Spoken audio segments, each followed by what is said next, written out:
and the debate must end, because I am that responsible. And it is going to be that way. We are going to make sure that we tighten up our belts, we live within our means. In fact, my plan is that in 3 years, we must have a balanced budget. We cannot continue to have a budget that has a deficit, that before you begin, you have to borrow. I have told every person, including the leadership of Treasury, Professor Ndungu, Ruto, and all the others, that that's where we are going.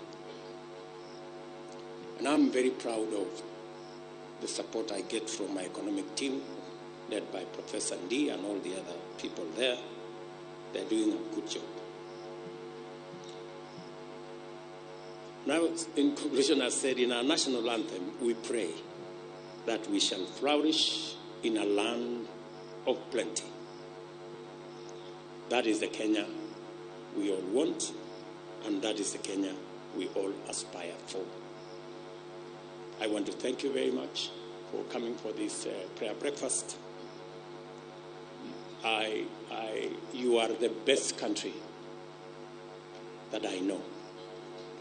And if I had another chance to be born, I would want to be born Kenyan. God bless you.